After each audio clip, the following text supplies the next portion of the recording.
Hello friends, myself Ravi and today I am here with a new chapter of class 8, chapter number 5.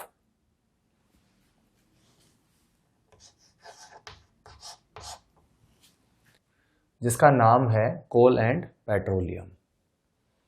बेटा कोल and petroleum पढ़ने से पहले आपको एक word पढ़ना पड़ेगा कि नेचुरल रिसोर्सेज क्या हैं, क्योंकि आप सभी जानते हैं बेटा कि कोल और पेट्रोलियम जो हैं ये दोनों ही एक तरीके के नेचुरल रिसोर्स हैं। तो सबसे पहले आपको ये समझना होगा कि what do you mean by natural resources. तो बेटा नेचुरल रिसोर्सेज का मतलब ये होता है कि the resources that are provided by nature to us. ऐसे रिसोर्सेज जो हमें नेचर द्वारा प्रोवाइड कराए जाते हैं उनको हम कहते हैं नेचुरल रिसोर्सेज। जैसे जो भी आपकी सुबह सनलाइट आती है, पूरे दिन जो सन आप फेस करते हैं, इसके अलावा जो भी आप एयर आपके पास है, ऑक्सीजन है, कार्बन डाइऑक्साइड है, वाटर है, हमारी वाइल्ड लाइफ है, हमारे जो फॉरेस्ट हैं, हमारे जो पेट्रोलियम है, हमारी जो एलपीजी है, हमारा जो डीजल पेट्रोल है, these all are actually the natural resources.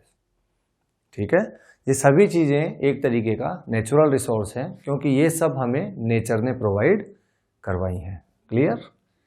उसके बाद हम देखते हैं बेटा कि there are how many types of natural resources. तो बेटा there are two main types of natural resources. अगर हम नेचुरल रिसोर्सेज को कैटेगराइज करें तो हम ये पाएंगे कि नेचुरल रिसोर्सेज के दो टाइप्स होते हैं। पहला जो टाइप है नेचुरल रिसोर्सेज का वो है आपका इनएग्जॉस्टिबल, और जो सेकंड टाइप है आपका वो है एग्जॉस्टिबल। ये जो दोनों टाइप्स के बीच में डिफरेंस है, इसका जो मेन बेस है डिफरेंस का वो है अवेलेबिलिटी और अनअवेलेबिलिटी।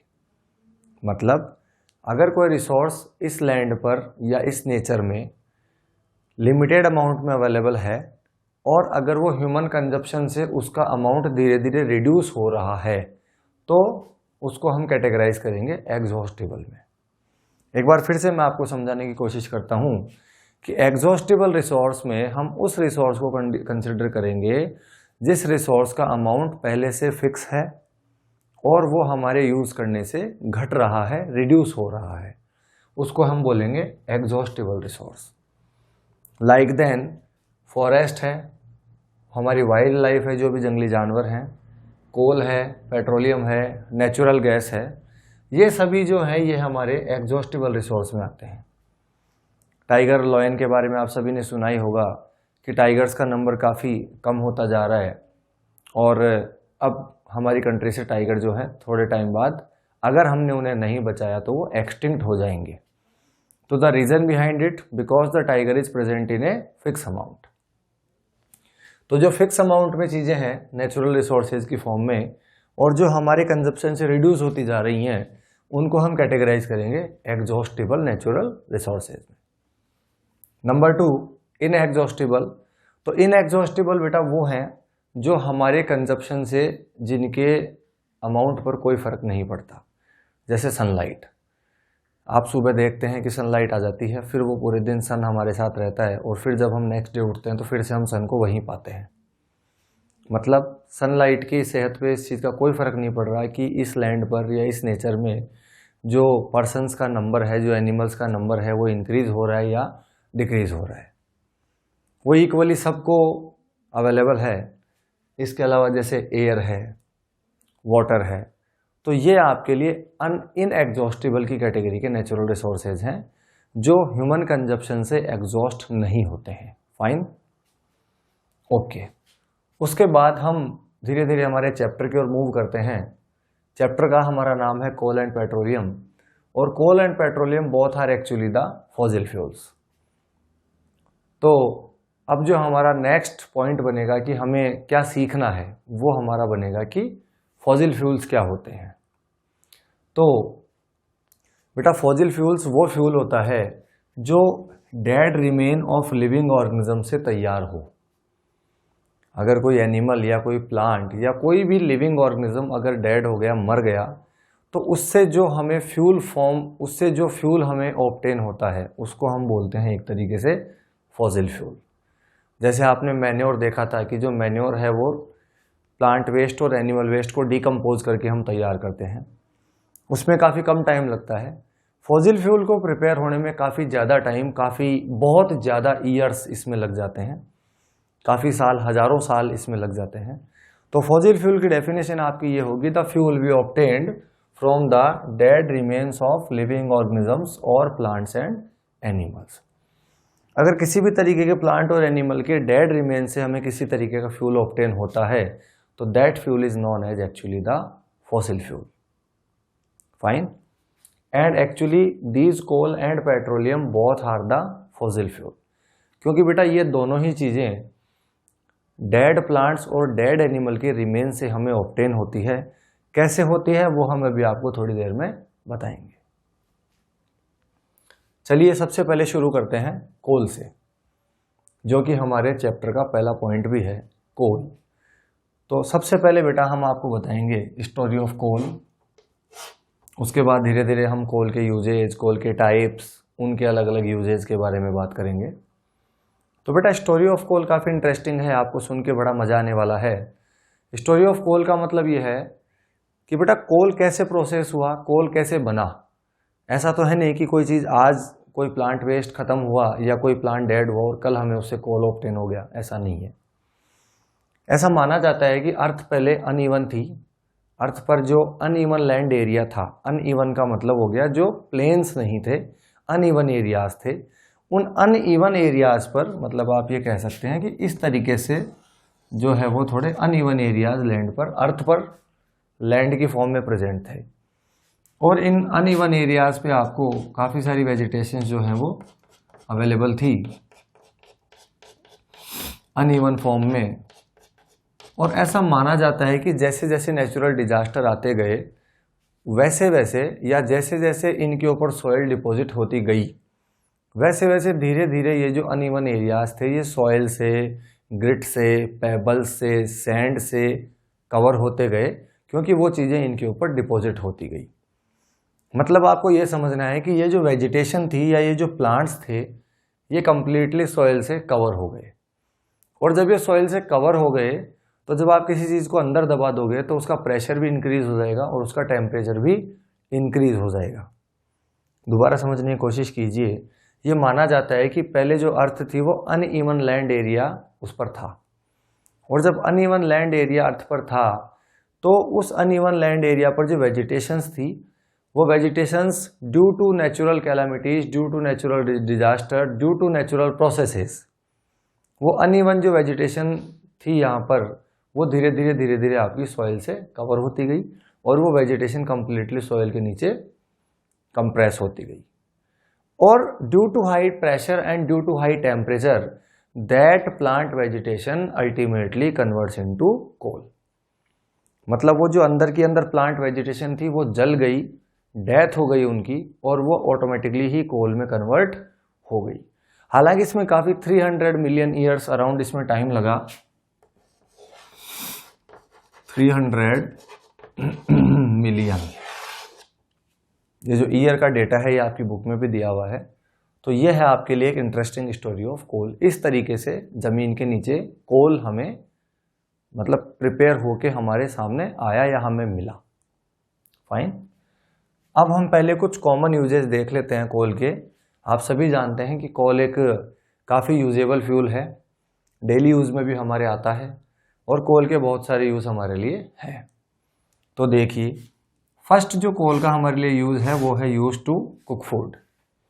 जो भी हमारे रूरल एरियाज़ हैं, ग्रामीण जो हमारा इलाका है, विलेजेस वाला जो पार्ट है हमारे कंट्री का, वहाँ पे आज भी काफ़ी बड़े लेवल पे खाना बनाने के लिए कोल का यूज़ किया जाता है। सेकेंड थिंग कि railway engines to produce steam. आप सभी को पता है कि पहले जो रेलवे इंजन्स थे वो स्टीम से चला करते थे, और स्टीम प्रोड्यूस करने के लिए जो है हम कोल का यूज़ करते थे। धीरे धीरे हालांकि हम मूव कर गए हैं इलेक्ट्रिक इंजन्स की ओर, तो अब आपको स्टीम इंजन देखने को बहुत ही कम मिलेंगे, लेकिन इससे कोल का यूज़ जुड़ा हुआ है कि पहले जो स्टीम प्रोड्यूस होती थी वो आपकी कोल से ही की जाती थी। नंबर 3, इलेक्ट्रिसिटी प्रोड्यूस करने के लिए जो हमारे पास थर्मल पावर प्लांट्स हैं उन थर्मल पावर प्लांट्स में भी हम इलेक्ट्रिसिटी प्रोड्यूस करने के लिए बड़े लेवल पे कोल का यूज करते हैं। ये हो गया आपका कोल की स्टोरी, कोल के यूजेस। अब हम बात करते हैं कि कोल के टाइप्स कितने हैं। अगर आप कोल को प्रोसेस करें, अगर आप कोल को प्योरीफाई करें, तो कोल अपने वेरियस टाइप के कंपार्टमेंट्स में डिवाइड हो जाता है, टूट जाता है।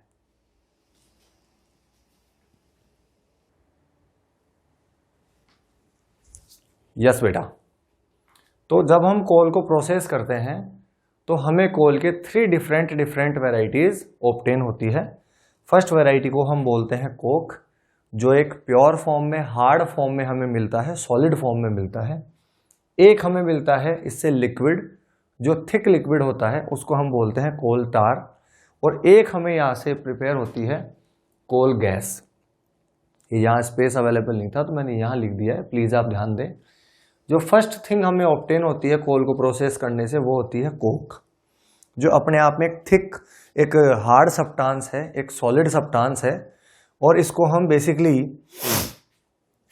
मैन्युफैक्चर ऑफ स्टील और एक्सट्रैक्शन ऑफ मेटल्स में यूज करते हैं। और इसको आप प्योर फॉर्म ऑफ कार्बन भी कहते हैं। ये बहुत अच्छा क्वेश्चन है कि actually coke is known as pure form of carbon. जो कोक होता है उसको आप प्योर फॉर्म ऑफ कार्बन बोलते हो, और इसको आप स्टील मैन्युफैक्चरिंग में और दूसरे मेटल्स को एक्सक्रेट करने में यूज करते हो। उसके बाद जब आप कोल को प्रोसेस करते हो तो कोक के अलावा आपको एक थिक लिक्विड भी ऑब्टेन होता है। उस थिक लिक्विड का नाम होता है कोल टार। ठीक है, ये एक ब्लैक थिक लिक्विड है और इसको जनरली पहले रोड्स बनाने के लिए यूज किया जाता था। जो हमारी रोड्स होती हैं, उन रोड्स को बनाने के लिए हम इस कोल टार का यूज करते थे। और आजकल कोल टार की जगह बिटुमिन एक सब्सटेंस है, उस बिटुमिन सब्सटेंस का हम यूज करते हैं। ये भी थोड़ा आपको ध्यान देना है कि अब इन दिनों कोल टार की जगह हम बिटुमिन का यूज करते हैं। ओके, और ये जो कोल टार है, इसको जब आप फिर प्रोसेस करते हैं तो इससे आपको 200 से भी ज्यादा प्रोडक्ट्स मिलते हैं। और उन प्रोडक्ट्स का यूज हम अलग अलग चीजें बनाने में करते हैं। जैसे आप इससे वेरियस टाइप के ड्रग्स बना सकते हैं, आप इससे वेरियस टाइप के एक्सप्लोजिव्स तैयार कर सकते हैं, आप कोल टार के प्रोडक्ट्स से को यूज़ करके बहुत सारे परफ्यूम्स बना सकते हैं। प्लास्टिक्स प्रिपेयर करने में जो आपके पास पेट्रोकेमिकल्स वगैरह यूज़ होते हैं, वो भी इससे आपको ऑब्टेन होते हैं। फोटोग्राफिक मटेरियल्स इससे तैयार होते हैं। इसके अलावा वेरियस तरीके की या वेरियस टाइप्स की जो डाइज होती हैं, रंग होते हैं, वो भी आप कोल टार के ऑब्जेक्ट से या जो कोल टार के प्रोडक्ट्स हैं उनसे आप ऑब्टेन कर सकते हैं। थर्ड थिंग जो है वो है आपकी कोल गैस, जो कोल से जब आप कोक बनाते हैं या जब आप कोल को प्रोसेस करके कोक ऑब्टेन करते हैं, उस वक्त एक गैस प्रोड्यूस होती है जिसका नाम होता है कोल गैस। और इस कोल गैस को हम जनरली वैसे तो एक सोर्स ऑफ लाइट के रूप में या सोर्स ऑफ एनर्जी के रूप में यूज करते हैं। जो भी कोल प्रोसेसिंग प्लांट्स के पास में जो इंडस्ट्रीज होती हैं, उन इंडस्ट्रीज के लिए हम इसको as a energy source use करते हैं। फिर से मैं एक बार आपके लिए समराइज करता हूं कि when we process the coal, तो then we obtain 3 type of things. Number 1 coke, which is the hardest and the purest form of carbon.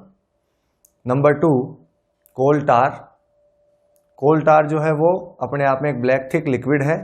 ये जो कोक है, ये वैसे बेसिकली हीट प्रोड्यूस करने के लिए, एनर्जी प्रोड्यूस करने के लिए भी काम आता है। कोल टार जो है वो अपने आप में एक ब्लैक थिक लिक्विड है, जिसका यूज करके या जिसके प्रोडक्ट्स का यूज करके हम काफी सारी वैरायटी के थिंग्स बना सकते हैं, जिसमें है ड्रग्स हैं, एक्सप्लोजिव्स हैं, परफ्यूम्स हैं, प्लास्टिक्स हैं, फोटोग्राफिक मटेरियल है, डाइज है, एटसेट्रा। और when we obtain coal to coke, then we will find coal gas and this coal gas use as a fuel या सोर्स ऑफ एनर्जी। कहां पर? ये वहां आपको यूज होगी जहां पर आपने कोल प्रोसेसिंग प्लांट लगा रखा है। उस कोल प्रोसेसिंग प्लांट के नियर जो भी आपके पास इंडस्ट्रीज हैं, उन इंडस्ट्रीज में बेसिकली वहां आप इसको एज ए फ्यूल यूज कर सकते हो। तो ये आपका कंप्लीट कोल के बारे में नॉलेज था। अब हम आगे बात करेंगे अबाउट द पेट्रोलियम।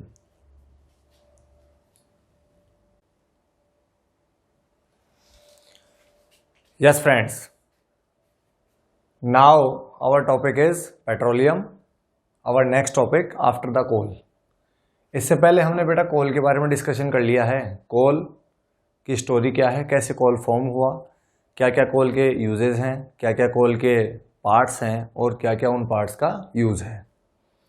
अब हम आपके सामने लेकर आए हैं अगला टॉपिक पेट्रोलियम, जो हमारे चैप्टर का अगला पॉइंट भी है। तो बेटा पेट्रोलियम की स्टोरी भी सेम एज कोल है, बट आपको ये ध्यान रखना है कि कोल जो फॉर्म हुआ वो लैंड एरिया पर हुआ और जो पेट्रोलियम फॉर्म हुआ वो आपका वाटर एरिया में हुआ। यू नो वेरी वेल कि अर्थ के दो पार्ट हैं, एक लैंड है और एक वाटर है। ये भी आपको पता है कि 2/3 पार्ट पे वाटर है और 1/3 पार्ट पे लैंड है। तो जो कोल हमने फॉर्म किया था वो हमने किया था लैंड वाले एरिया में, और ऐसा माना जाता है कि जो पेट्रोलियम फॉर्म हुआ वो फॉर्म हुआ सी वाले पार्ट पे, मतलब एक्वेटिक साइड जो पार्ट था, वाटर वाला जो पार्ट था उसमें। Formed from organisms living in the sea, उन ऑर्गेनिजम्स पे पेट्रोलियम बना माना जाता है, या उन ऑर्गेनिजम्स से पेट्रोलियम का बनना माना जाता है जो कहाँ रहते थे, सी में। और क्या माना जाता है, ये बताया जाता है, ये माना जाता है, साइंस ये कहती है, ये सिखाती है हमें कि वो जो एक्वेटिक ऑर्गेनिजम्स थे वो जैसे जैसे मरते गए तो उनकी बॉडी जो है वो उन वाटर बॉडीज के अंदर डिपॉजिट होती गई, और उन वाटर बॉडीज में, उन बॉडीज के ऊपर धीरे धीरे धीरे धीरे जो सॉयल आई, पेबल्स आए, ग्रिट आई, सैंड आई, जो भी वाटर आया उस वाटर के साथ grit, sand, pebble, soil like structures आती गई और उन डेड बॉडीज के ऊपर वो डिपॉजिट होती गई। और same process due to high temperature and high pressure, वो जो डेड बॉडीज थी वो मेल्ट हुई और उस सी वाटर के साथ या एक्वेटिक पोर्शन के साथ वो डिसॉल्व होकर के फाइनली हमारे सामने पेट्रोलियम के फॉर्म में वो आई। ये तो है पेट्रोलियम की स्टोरी, कि जो पेट्रोलियम है वो हमारा सी वाले पोर्शन में बना हुआ है, और बना हुआ है वो लिविंग ऑर्गेनिजम्स की बॉडी से ही। दैट्स वाई इसको भी हम फॉसिल की कैटेगरी में ही कंसीडर करेंगे कि यह भी एक तरीके का फॉसिल फ्यूल है, because we obtain it from the dead और decaying matter of the living organisms. Fine. उसके बाद हम देखते हैं कि दुनिया का जो पहला ऑयल वेल था वो कब मिला, कहाँ मिला। तो ये एक अच्छा क्वेश्चन है आपके लिए कि world's first oil well discovered in Pennsylvania, USA in 1859। Pennsylvania USA में है और वहां पर 1859 में आपको दुनिया का पहला ऑयल वेल मिला। यह आपका एक क्वेश्चन तैयार होता है। उसके बाद अगला क्वेश्चन ये आता है कि when we find first oil well in India, when we find first oil well in India, कि हमें इंडिया में पहला ऑयल वेल कब मिला। तो इंडिया में जो पहला ऑयल वेल मिला वो हमें मिला आफ्टर 8 ईयर्स। जब 1859 में आपको दुनिया का पहला ऑयल वेल मिला, उसके बाद आपको हिंदुस्तान का, इंडिया का जो पहला ऑयल वेल मिला वो 8 ईयर्स लेटर या 8 ईयर्स आफ्टर मिला इन मैकुम, आसाम। ये जगह का भी नाम बड़ा इंपॉर्टेंट है, आपको याद रखना है। इंडिया में जो फर्स्ट ऑयल वेल मिला वो मिला मैकुम या मैकुम, आसाम में। फाइन।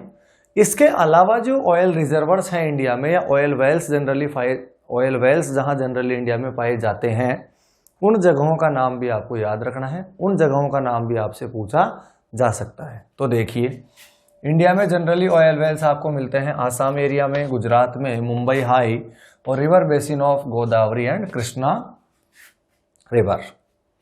आसाम में आपको मिल सकते हैं ऑयल वेल, आपको गुजरात में मिलेंगे, आपको मुंबई हाई में मिलेंगे। इसके अलावा जो रिवर्स का बेसिन है, 2 रिवर्स के बेसिन पे आपको जनरली ऑयल वेल्स मिलेंगे, कृष्णा एंड गोदावरी। ठीक है। उसके बाद हम बात करते हैं रिफाइनिंग।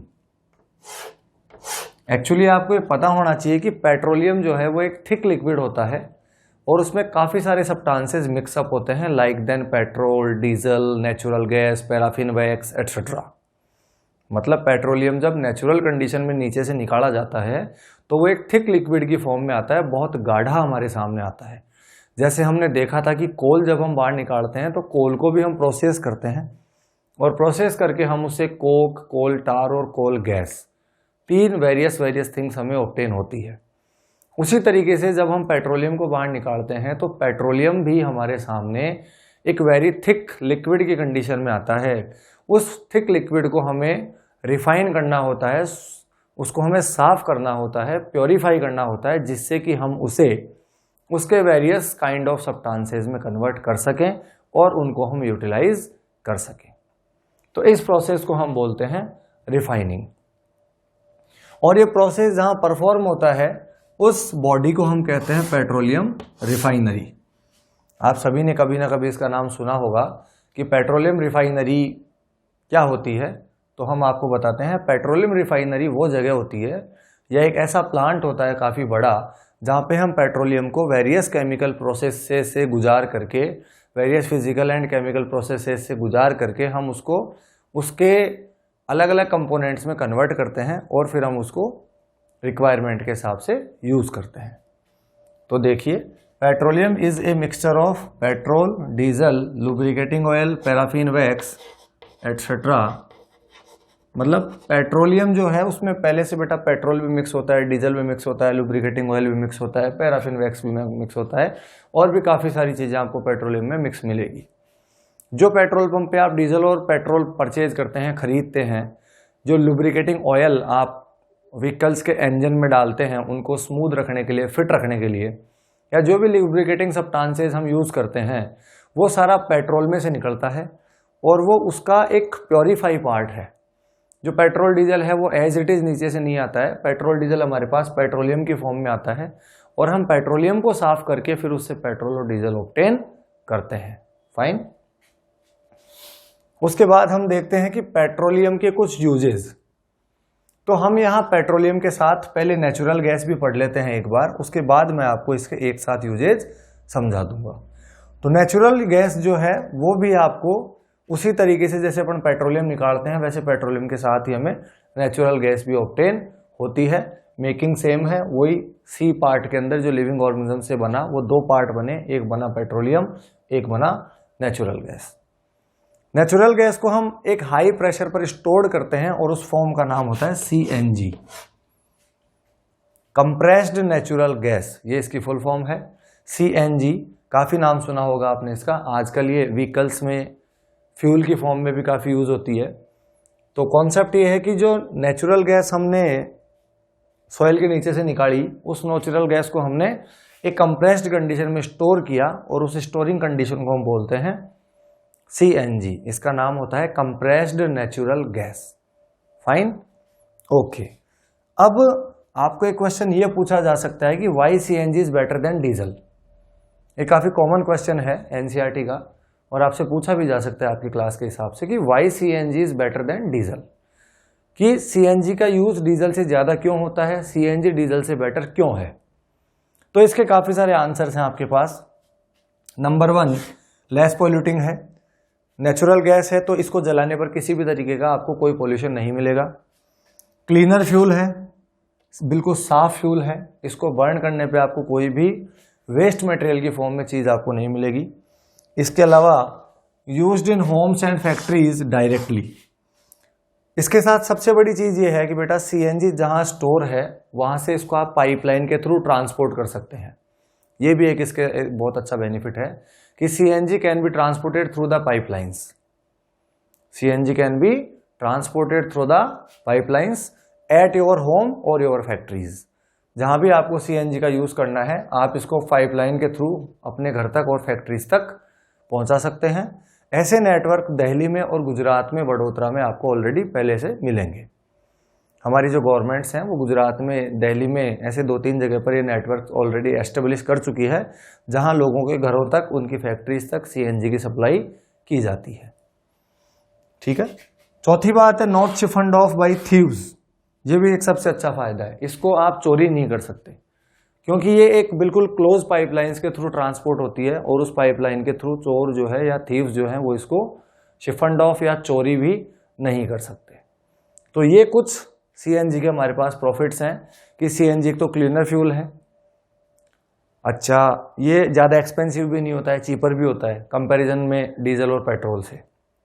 ये भी एक इसका आपको प्रॉफिट मिलेगा कि एक तरीका चीपर फ्यूल भी है। Rather than petrol and diesel. तो ये काफ़ी सारे प्रॉफिट्स हैं जो सीएनजी को बेटर बनाते हैं देन द डीजल। ठीक है, अब हम बात करते हैं कि ये जो पेट्रोलियम और नेचुरल गैस है इसके हमारे लिए बहुत सारे यूज हैं। वो क्या क्या यूज हैं वो हम आपको बताते हैं। तो देखिए जो पेट्रोलियम है आपका, उसके हमारे लिए काफ़ी सारे यूज ये हैं कि हम पेट्रोलियम से डीजल बना सकते हैं, हम इससे पेट्रोल बना सकते हैं, ऐसे काफ़ी सारी चीज़ें हम इससे ऑब्टेन कर सकते हैं। इसके अलावा पेट्रोलियम और नेचुरल गैस से हम एक पेट्रोकेमिकल नाम की चीज़ तैयार करते हैं, या एक मटेरियल है जो हम पेट्रोलियम और नेचुरल गैस को सिंथेसाइज करके तैयार करते हैं, जिसका नाम है पेट्रोकेमिकल्स। इस पेट्रोकेमिकल का यूज़ करके हम काफ़ी सारी चीज़ें तैयार कर सकते हैं, जैसे डिटर्जेंट इससे बनाए जा सकते हैं, वेरियस काइंड के मैन मेड फाइबर या आर्टिफिशियल फाइबर से इसे बनाए जा सकते हैं, जैसे एक्रिलिक है, पॉलिस्टर है, ये सब। पॉलीथीन्स बनाई जा सकती है, वेरियस काइंड के ह्यूमन मेड प्लास्टिक्स बनाए जा सकते हैं। इसके अलावा जो नेचुरल गैस है, इससे आपके पास हाइड्रोजन गैस आपको मिलती है। जो नेचुरल गैस आप नीचे से निकालते हैं ज़मीन के नीचे से, उससे आप हाइड्रोजन गैस ऑब्टेन करते हैं, और इस हाइड्रोजन गैस को हम एक फर्टिलाइजर बनाने के लिए यूज़ करते हैं। फर्टिलाइजर का नाम है आपके लिए यूरिया। जो फर्टिलाइजर आप इस गैस से बनाते हैं, या जो फर्टिलाइजर आप इस हाइड्रोजन गैस से बनाते हैं, उस फर्टिलाइजर का नाम होता है यूरिया। काफ़ी नाम आपने सुना होगा। और जो फार्मर्स हैं वो इस यूरिया का काफ़ी सारा यूज़ करते हैं for enhancement in productivity of their crop. ठीक है, इसके अलावा अब हमारे पास एक बात बचती है कि जैसे हमने देखा कि पेट्रोलियम के जो ऑयल वेल्स इंडिया में हैं वो कहाँ पर हैं, तो हमने देखा था Assam, Gujarat, Mumbai high river basin of Godavari and Krishna river. उसी तरीके से अब हम ये भी देखेंगे कि नेचुरल गैस के जो रिजर्वर हैं इंडिया में वो कहाँ कहाँ हैं। ये क्वेश्चन भी आपसे पुट किया जा सकता है कि नेचुरल गैस रिजर्वर इंडिया में कहाँ कहाँ आपको मिलेंगे। तो नेचुरल गैस रिजर्वर्स आपको बच्चों मिलेंगे, एक तो त्रिपुरा, एक आपको मिलेंगे राजस्थान, एक आपको मिलेंगे महाराष्ट्र, और एक आपको मिलेंगे कृष्णा एंड गोदावरी रिवर के डेल्टा पर। तो ये 3-4 प्लेसेस हैं, त्रिपुरा है, राजस्थान है, महाराष्ट्र है, Krishna and Godavari river delta है, जहाँ पर आपको नेचुरल गैस रिजर्वर इंडिया में मिलेंगे। तो ये था बच्चों हमारे लिए पेट्रोलियम और नेचुरल गैस का पार्ट, जिसमें हमने देखा कि पेट्रोलियम किस तरीके से फॉर्म हुआ, दुनिया का पहला ऑयल वेल कहाँ मिला, इंडिया का पहला ऑयल वेल कहाँ मिला, पेट्रोलियम रिफाइनिंग क्या होती है, पेट्रोलियम रिफाइनरी क्या होती है, पेट्रोलियम किन किन चीज़ों का मिक्सचर होता है, उन मिक्सचर से हम क्या क्या चीज़ें निकाल सकते हैं, उसका हमारे लिए क्या क्या यूज़ है। एक और बात कि पेट्रोलियम हमारे लिए इतना ज़्यादा यूज़फुल है, पेट्रोलियम के हमारे लिए इतने सारे यूजेज हैं कि हम इसको ब्लैक गोल्ड भी कहते हैं। बहुत ही इम्पोर्टेंट बात है। एक ओरिजिनल गोल्ड होता है जो गोल्डन कलर का होता है, और एक जो पेट्रोलियम है ये इतना महंगा और इतनी सारी चीज़ें इससे हम तैयार कर पाते हैं, इतने ज़्यादा इकोनॉमी से हमें मिलती है कि इसकी इम्पोर्टेंस की वजह से इसको ब्लैक गोल्ड कहा जाता है, या काला सोना हम इसको बोलते हैं। ये काफ़ी इम्पोर्टेंट क्वेश्चन है कि which fossil fuel is known as black gold. तो petroleum is known as black gold.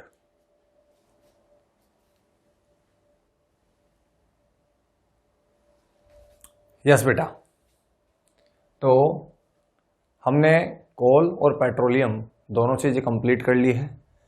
अब हम बात करेंगे कि बेटा फॉसिल फ्यूल्स जो हैं वो हम पहले से जानते हैं कि एग्जॉस्टिबल कैटेगरी के नेचुरल रिसोर्सेज हैं, और हम सबको ये पता है कि फॉसिल फ्यूल्स का अमाउंट हमारे कंजप्शन से धीरे धीरे क्या होता जा रहा है, कम होता जा रहा है।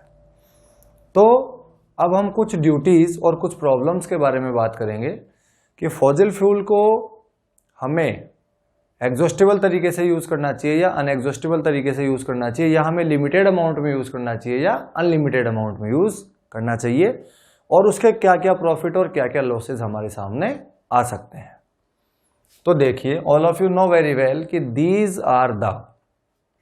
Both are the coal and petroleum both are the natural resource are of exhaustible type, है ना। All of you know very well कि coal and petroleum both are the natural resources which are of exhaustible type.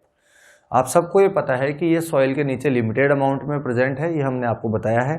और जैसे जैसे आप use करते जा रहे हैं तो इनका अमाउंट आपके सामने ख़त्म होता जा रहा है, कम होता जा रहा है, और जब ये दोबारा बनेंगे उसमें काफ़ी ज़्यादा टाइम लगने वाला है। तो देखिए बेटा, सबसे पहली बात तो है ड्यूटीज़। हमारी ड्यूटीज़ ये हैं कि हमारी जो आने वाली जनरेशन्स हैं वो भी इन चीज़ों का यूज़ कर पाए, इसके लिए हमारी ये ड्यूटी है कि हम इनको एफिशिएंट तरीके से यूज़ करें। एफिशिएंट तरीके से यूज़ करना इसलिए ज़रूरी है ताकि ये ज़्यादा लॉन्ग टाइम तक हमारे साथ रहें और जनरेशन बाय जनरेशन ये जो फैसिलिटी है ये ट्रांसफ़र होती रहे, आने वाली जनरेशन्स को भी इस चीज़ की फैसिलिटी मिले, उनको भी ये पता चले कि पेट्रोल कोई चीज़ होती है, डीजल कोई चीज़ होती है। आपने देखा होगा कि धीरे धीरे व्हीकल्स के बहुत सारे अल्टरनेट आने लगे हैं, जैसे इलेक्ट्रिक व्हीकल्स आने लगे हैं, चार्जिंग व्हीकल्स आने लगे हैं।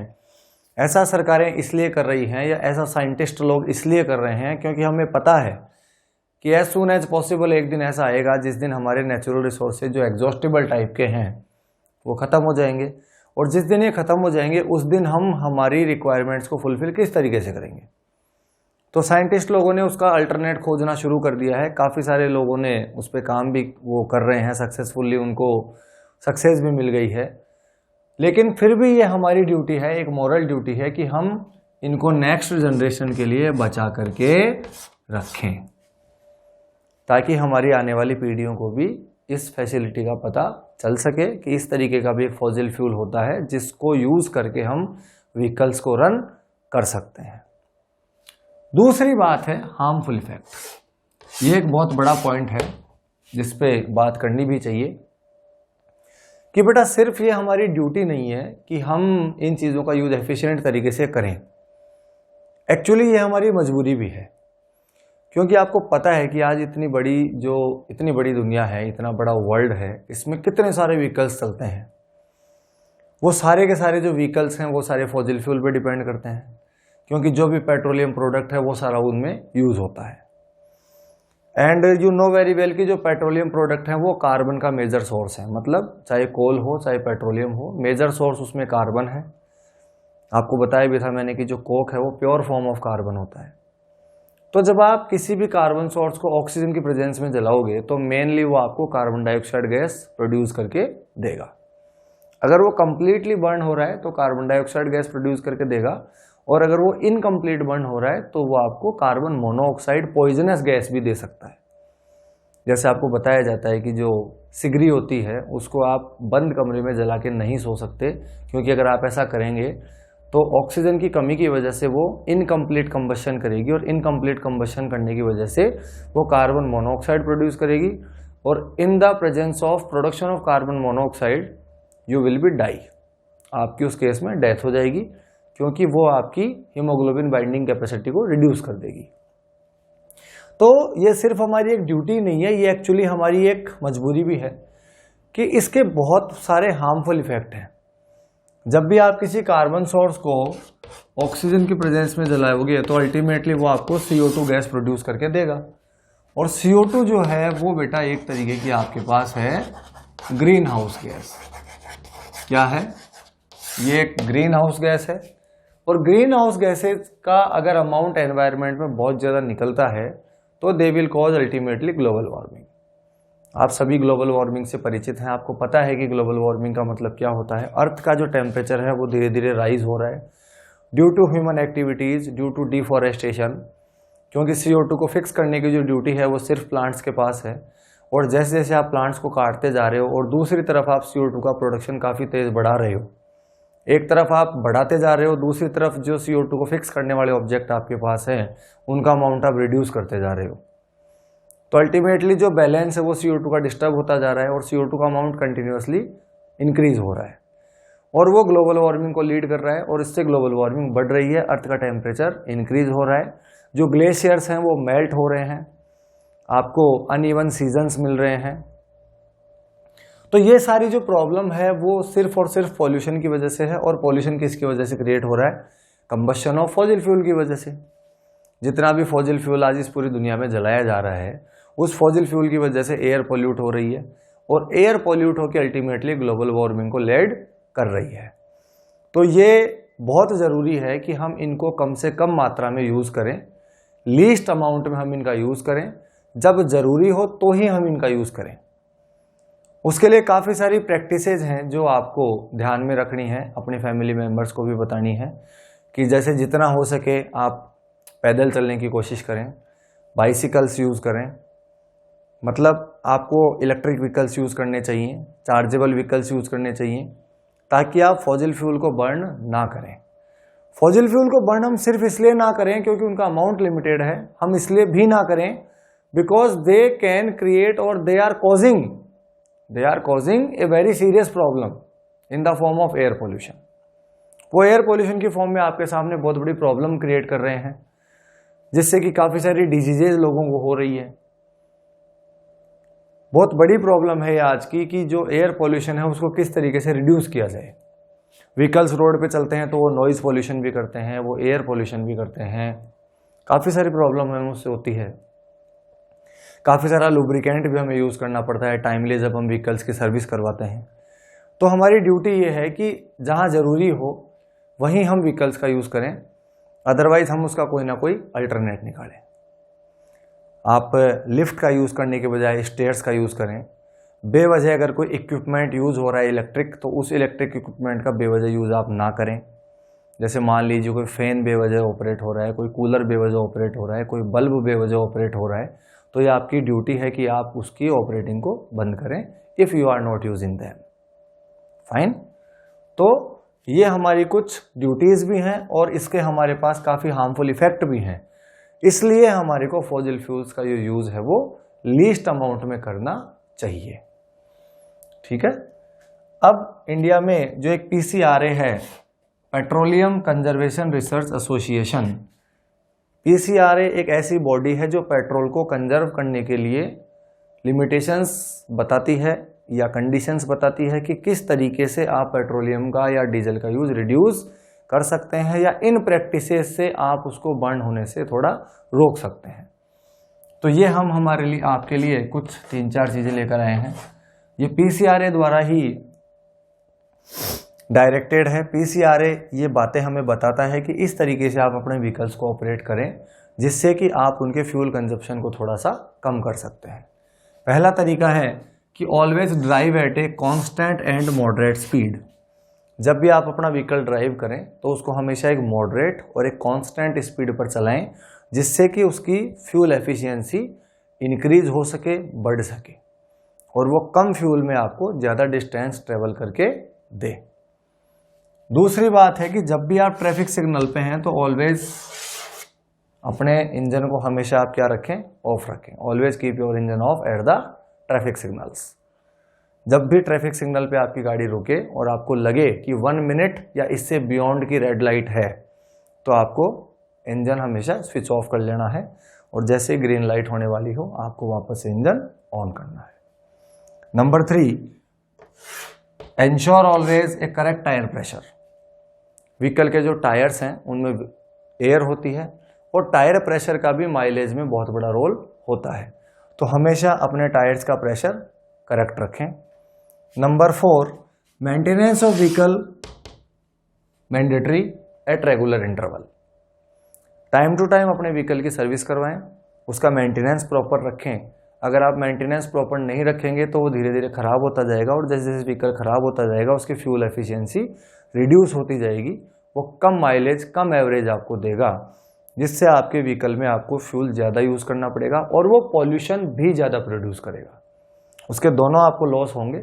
आपको व्हीकल में के लिए पेट्रोल डीजल परचेज भी ज़्यादा करना पड़ेगा और वो आपको पॉल्यूशन भी बहुत ज़्यादा क्रिएट करके देगा इन the form of carbon dioxide और अदर हार्मफुल गैसेस। तो हमने देखा कि कोल और पेट्रोलियम हमारे लिए काफ़ी यूज़फुल हैं क्योंकि वो फॉसिल फ्यूल हैं, लेकिन इसके बहुत सारे लॉस भी हैं कि फॉसिल फ्यूल जब जलते हैं तो बड़े अमाउंट में कार्बन डाइऑक्साइड रिलीज़ करते हैं, कार्बन मोनोऑक्साइड रिलीज़ करते हैं और भी कई सारी हार्मफुल गैसेज रिलीज़ करते हैं, जो हमारे लिए बहुत बड़ा एयर पोल्यूशन का एक रीज़न है। और ये हमारी ड्यूटी है कि हम इस पॉल्यूशन को कम करने में एक रेस्पॉन्सिबल सिटीज़न होने के नाते अपनी ड्यूटी, अपना रोल प्ले करें। तो हमें आज से ही ये बात तय करनी है कि हम हमारे जो पेरेंट्स हैं उनको, या हम खुद जब भी व्हीकल रन करेंगे या जो हमारे पेरेंट्स रन कर रहे हैं, हमें उनको इन सब बातों के बारे में बताना है। अगर हम ऐसा करेंगे तो हम एक रेस्पॉन्सिबल सिटीजन होने की ड्यूटी प्ले करेंगे और हम हमारी कंट्री को इन प्रॉब्लम से, एयर पोल्यूशन से बचा पाएंगे। ग्रीन हाउस जो गैसेज हैं उनके अमाउंट को हम रिड्यूस कर पाएंगे और ग्लोबल वार्मिंग को कम करने में हम अपना रोल प्ले करेंगे। इसी के साथ आपका ये चैप्टर कंप्लीट होता है। आपके सारे कॉन्सेप्ट इसमें कवर करने की कोशिश की गई है। Have a good day.